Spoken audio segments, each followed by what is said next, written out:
All right, guys. Good morning. Let's get started. Good to see everybody who's been able to join. Today, I want to talk about puppy. That's enough.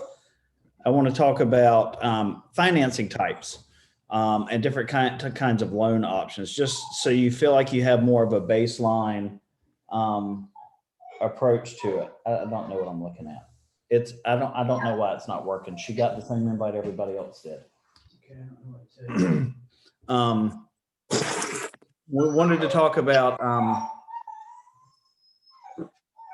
different types of loan options and products and kind of some parameters that are around those, just to kind of give you an idea of, not to give you so much information that you're dangerous, but to just help set the stage for when you talk to your clients about possible financing options, especially if they bring up specifics. And then, you can suggest that they speak to a lender, of course. Let's see.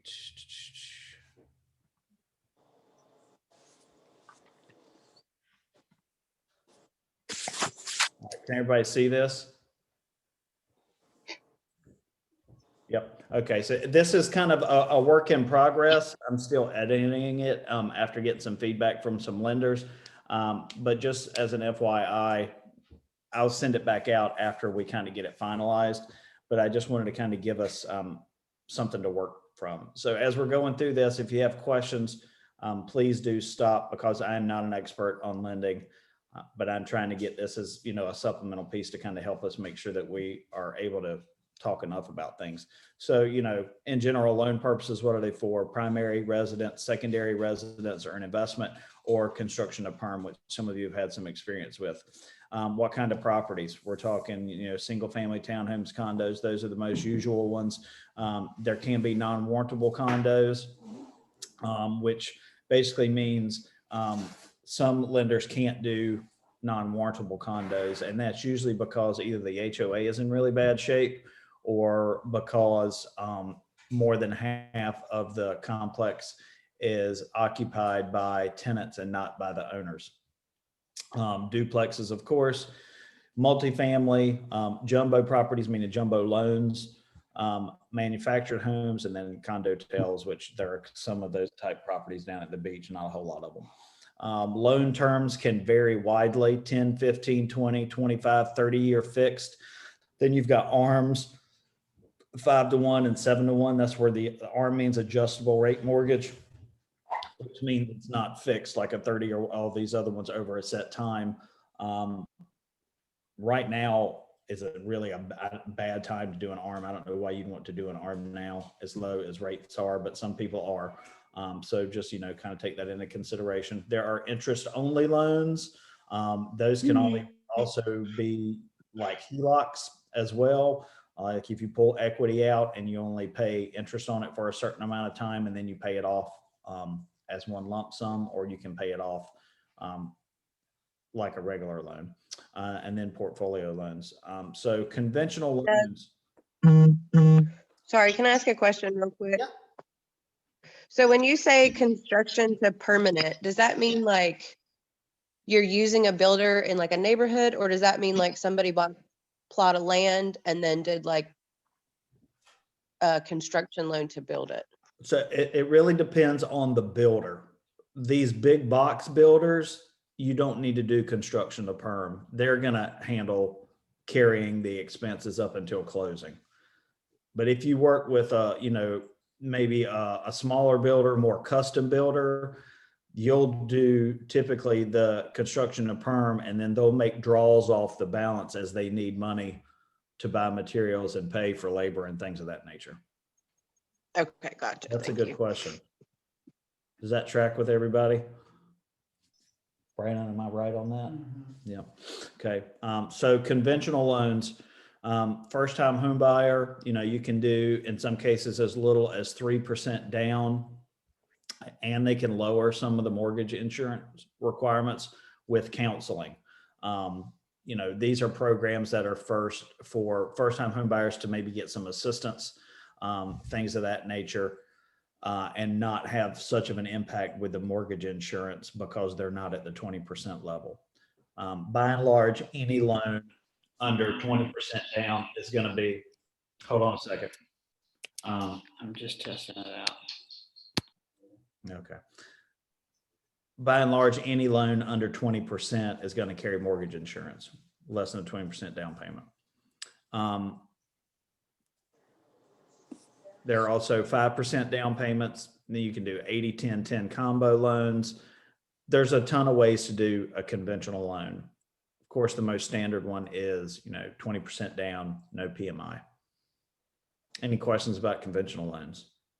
Usually the most basic, usually the least restrictive, and easier to get through the process as far as appraisals, inspections, et cetera.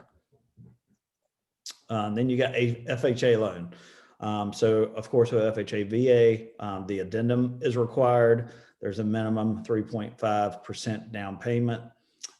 There's mortgage insurance that is required, but it can be financed. All loans require that PMI. It depends on the loan term and the down payment amount. Minor collections on your credit score are okay. Additional to that, sometimes there are minimum credit scores, but they can vary depending on who the lender is. So we don't have a baseline to work from, but we've got kind of an average to work from. So you can kind of set that expectation. If you ask your folks if they know what their credit score is, you can maybe immediately rule out that as an option for them. But again, it's always going to be, let's talk to the lender.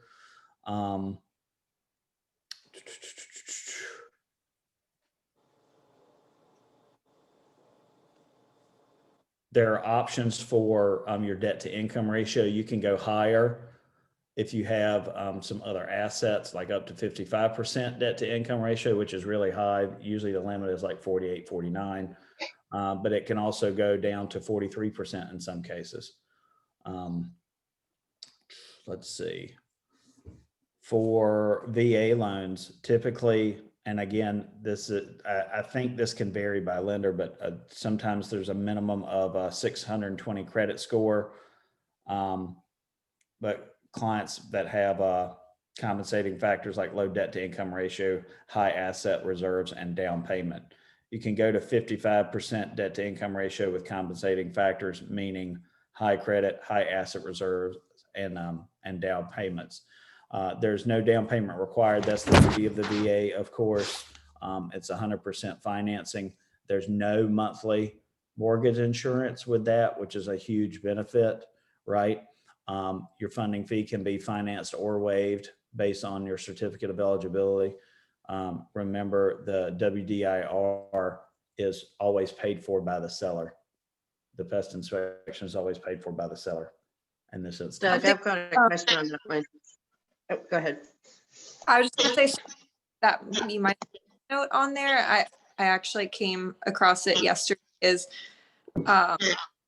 you can't use a VA loan for a secondary home, your primary residence. So like if you have clients looking on the beach who are eligible for VA, it can't be used for like an investment type property.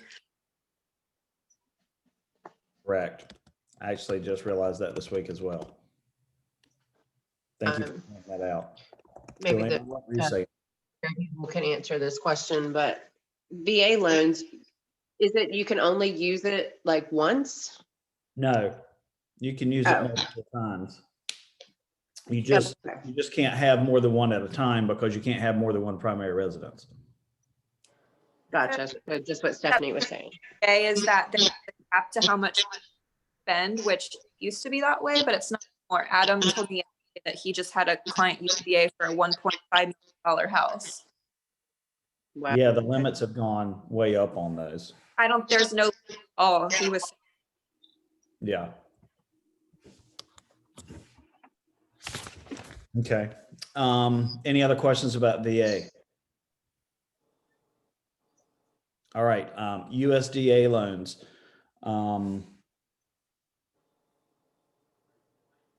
Liam says the minimum is a 640 credit score. The PMI is fixed no matter what your credit scores are. There are variable debt to income ratios that are allowable depending on your situation. Client pays PMI for the life of the loan. You can also do the 100% financing, but unlike the VA, there is PMI. And again, it's for the life of the loan. It's subject to location and income and location requirements. As you know, USDA is really prevalent a lot at the coast, right? Because there are a lot more rural areas. Here in the Triangle, you really have to get on the fringes of Wake County. I think all of Johnston County is USDA territory, going east and west of the Triangle and north and maybe south some. But in the Triangle proper, there's not a whole lot of USDA options.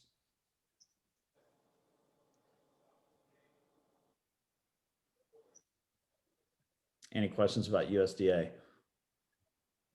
Brian, anything to add to that? There is a website, if you want to send a link out, that provides, so you can plop any address in the country in there.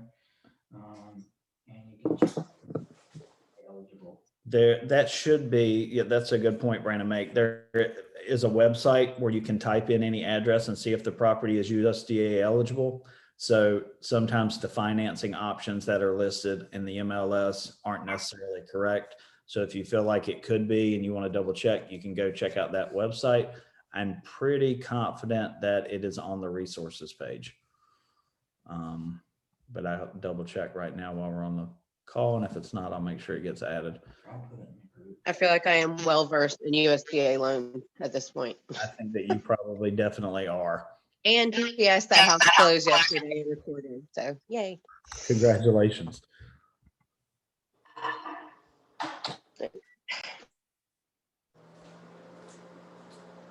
Yes, it's under the link section at the very bottom of the resources page, USDA eligibility property search.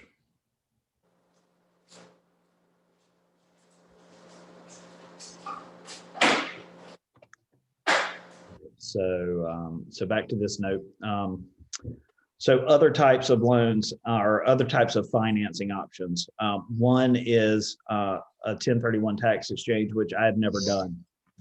So I'm not really familiar with how this process plays out, but basically the crux of it is an investor has made profit from real estate investment or taken depreciation tax credits can defer the tax on both if they purchase a property of like kind of equal or greater value. So Brandon, aren't you looking at somebody to do this? You want to talk about it? Yeah, so can you guys hear me? Mhm. Okay, so basically, when someone sells a property to do a 1031 exchange, they have 45 days to identify the property that they want, and then they have 180 days to close on it, which there's absolutely no reason why it should take 180 days because you're a cash buyer, and theoretically, the ability to close quick is what makes your offer attractive or more attractive. But regardless of that, you've got 45 days to identify the property, and then you have 180 days to close on it. Now you have to do business with is what's called a QI. I can't really remember what the QI stands for, but essentially here's what happens. You get your money from the sale of the property. It's a qualified intermediary. That's right, thank you. Qualified intermediary. And you get the money from the sale of your property and you send it to the QI. The QI holds on to it, and then they wire the money to the closing attorney on your purchase. There is nothing that you fill out different on the OTP, but there are some additional forms that the buyer and the seller will have to fill out before you can close. Those will come from the QI. Just write the offer as normal, and then share. It is best practice. You should share with the seller that it's a 1031 buyer, and then you'll have them fill out the forms when you get them from the QI or from the attorney. But essentially, it's a cash purchase. So you're not going to, on the offer to purchase, you can list it as cash, but you also want to let the other agent know that they're paying with cash, but it's from this exchange. Make sense? I think that, can you hear me? Yep. I think the proceeds have to go straight to the QI. I don't think you can obtain the proceeds personally yourself as the seller. I don't think you can touch your money at all. I think it has to go straight to the QI. You're not allowed to touch money. That's true. Your That's buyer, correct. your buyer needs to be set up with a QI. I've got one in Chapel Hill, if anyone ever needs one, that our primary attorney up here recommended, and she's doing a great job, but they can't touch the money at all.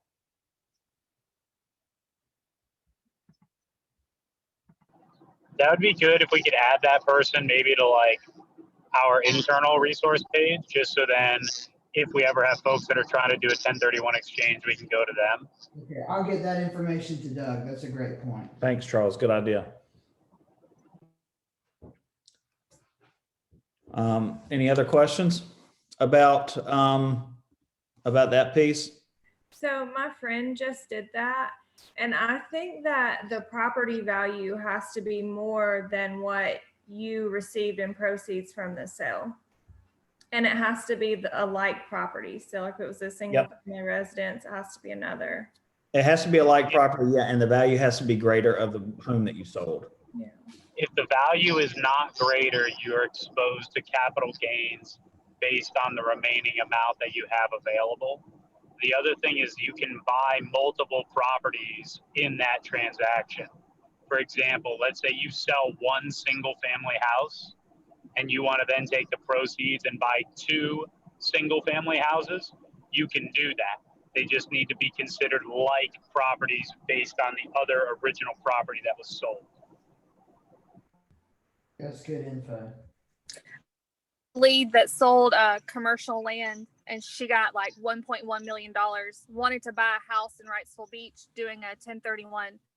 It wouldn't work because she sold land and she wanted to buy a residential property. Like, I learned more about 1031 than I ever wanted. It's really tricky. A lot of moving parts. A great piece of advice would be whoever the QI is, so that person that Brandon was talking about, talk to them before your seller of the property does anything and make sure that they're understanding and everybody's on the same page. Because the people that do 1031 exchanges professionally, they know it inside, outside, backwards, and forwards. So it'd be a really good thing to have them talk with your client before anybody does anything. And that's a great way to really provide value to a client as well.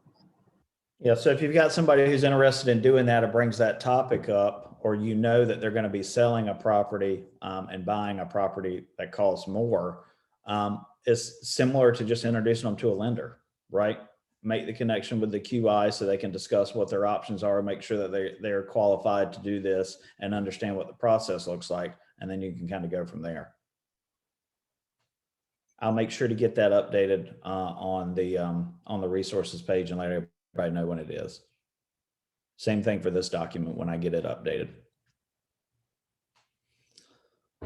There's another option is Ribbon. So Ribbon is this company which we've talked about a couple of times. There's some information on the resources page about Ribbon as well. It's for qualified buyers who, one of two things, they need to sell their home and they can't, or they need to sell their home to buy and they're having a hard time either selling their home or being able to lock up a property because of doing a contingency.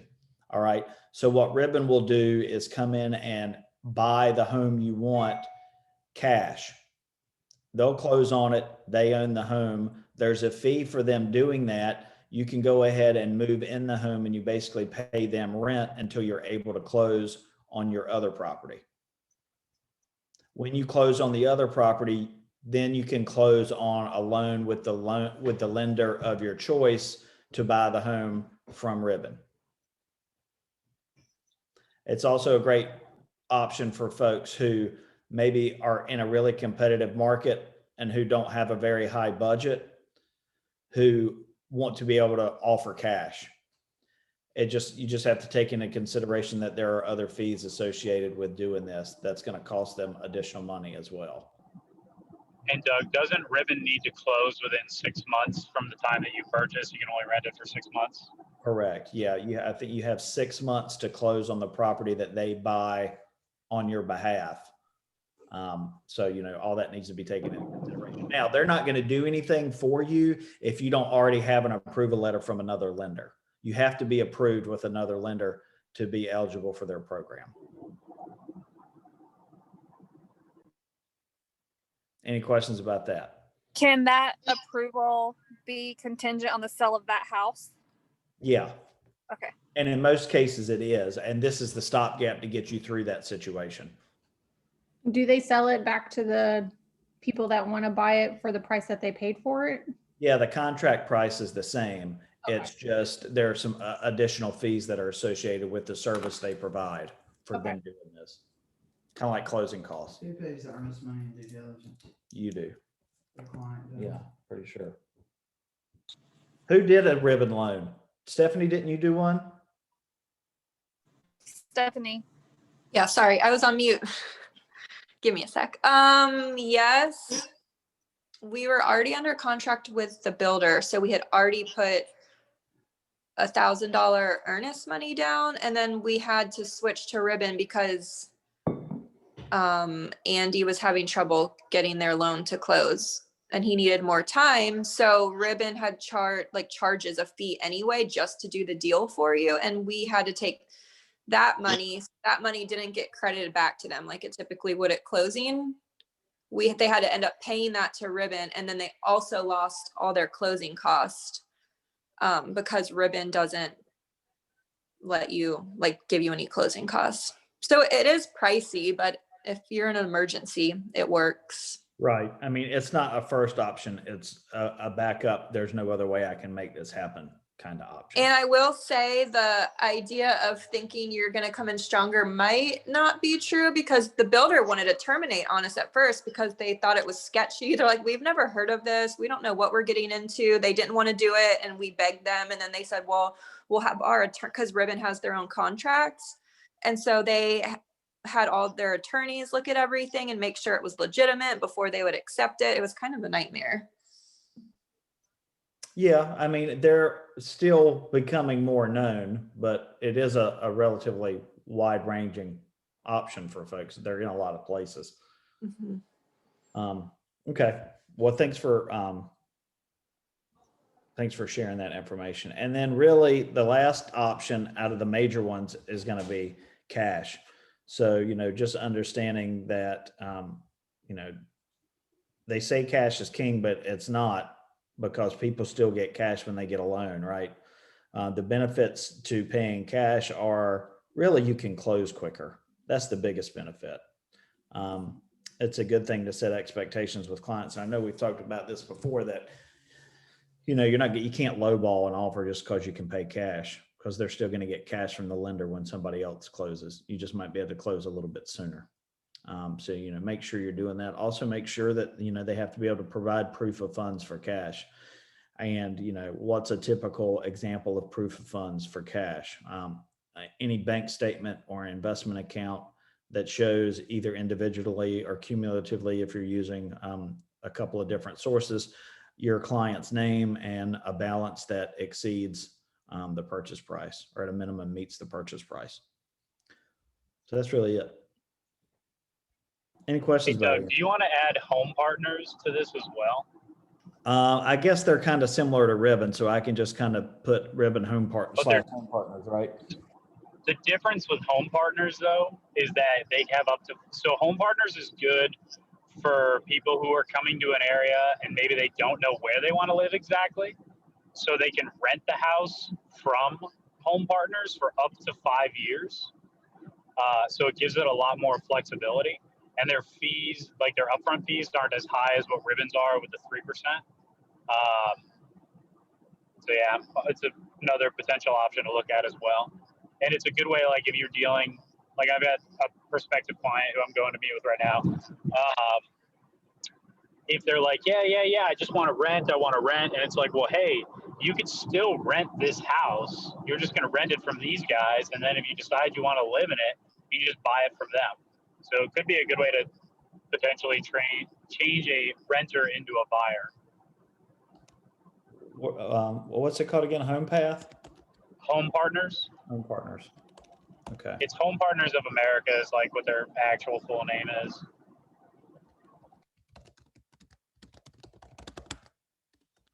Okay. And we can sidebar on it later. Yeah.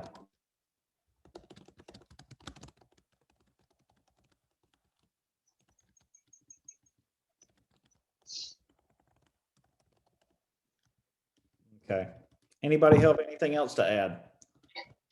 You could add CESI for the title for those state loans, CESI. That's that program that Marvin's using and the other lady I'm dealing with is using. So that's just your North Carolina supported loans, right? That offer assistance. All those programs. Yeah, it's just every state, county, and municipality that offers some type of a grant towards down payment assistance for a property based on a whole bunch of different characteristics. But for your client to be able to get any of that money, they need to go through the class, and the class is conducted by CESI.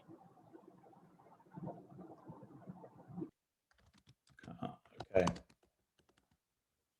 There's income requirements, all kinds of random restrictions and everything, but if you can make it work, I mean, in a lot of cases, they're going to get nearly 20% of the house paid for. Okay. I'll touch on that as well.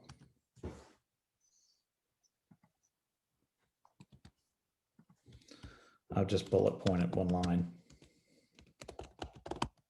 All right. I'm gonna get this together and send it out for everybody to take a look at, and post it on the resources page. Anybody have anything else to add about any type of financing types or requirements, or any other questions about any of this? Not the most exciting topic, right? I mean, admittedly, but good stuff for us to know and have as a resource and be able to provide to people, or at least use it as just another additional guide to show how complicated financing options can be, and all the more reason you need to go ahead and talk to our lender to see. Well, I appreciate it. I was the one who suggested this topic because as a newbie, not knowing what every type of loan needed, it got me into the situation I was in. So I appreciate it. You're very welcome. Thanks for Well, suggesting it. One thing I would add real quick, if you do a VA loan, you gotta get the max water test if you're on a well system. You gotta get the full complement water test. You can't just get E. coli. It's gotta have nitrates and everything, or else you're gonna be backed up. Yes, and it's $800. And if you have to retest, it's another $800. Sorry, a little bit. What are y'all talking about? That sounds a little ridiculous. I'm going through a VA loan closing right now with Morgan. And I wasn't aware at the time that apparently when you do a VA loan, you have to get the complete water test. I don't know how it is down there, but up here, there's two types of water tests. There's just essentially it's like an E. coli test. And then there's a second that's like nitrates and all this other stuff. The VA loan will kick it back. Apparently, that's what I was told last minute, if you don't get the full complement water test for nitrates and all that jazz. Up here, it costs about $500 for that test. That's crazy. I've never had to have a water test. It's weird. It's Well- only when you're on a well. It's only when you're on a well, because System. that's what happened with our Hampstead house, and it was $800 and it didn't pass, and we had to have it tested again, and it was another $800. And if it doesn't pass, you have to put this special thing on the well that costs like $1,200. Sorry, I'm bitter because we had to pay that for Not Hampstead home. necessarily part of the loan, but I think it is something that you need to make your clients aware of if they are using a FHA or a VA loan, that the appraisals are going to be more ticky-tack, and there's a higher probability that the appraiser requires repairs in the event that you use a VA loan or an FHA loan, much more so than a conventional. Which I or USDA loan. request a single repair on conventional, but theoretically it can happen, and it's probably happened to somebody. Hey, Doug, I And missed the just as first like part of a- the meeting. Will you scroll up so I can read the conventional loan part? Yeah. That just reminded me of something. If you're a buyer with VA or FHA, maybe other loan products too, I don't know. If you're showing condos, they have to be on an approved condo list. And there's not many, well, at least on the coast that are approved.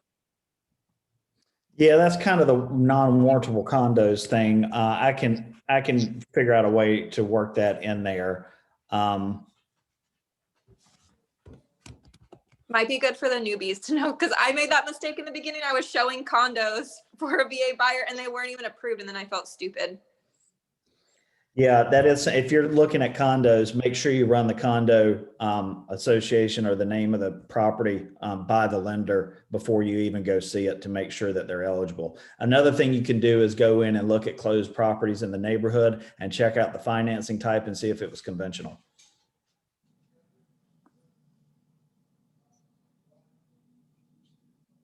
I'm And still, something for providing value, if you're buying houses or looking at houses with a well, have that conversation with them beforehand that, hey, we're going to want to get this tested, there are costs associated with it, and maybe write that somewhere into the offer if it's been on the market for a little bit, that, you know, we also want to make sure we get a well test, or ask the agent if it's been done. Because at the end of the day, like, that's our drinking water. Like, that's really important to make sure it's safe. That should be part of the console when you're talking about inspections. yeah, definitely. Another good point to bring up during the consult, especially if you know they're going to be looking in a more rural area where septic and well are more prevalent. Did you talk about on conventionals, if you don't put 20% down, you're gonna have PMI? Yeah. I'm still editing it. I'm going to make sure that's in there. But it falls off once you hit that 20% equity. Right.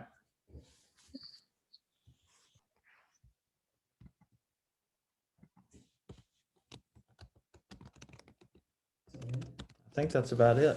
With FHA loans, is the PMI for the life of the loan, or does it fall off after 20% as well? Is for the life of the loan. Okay.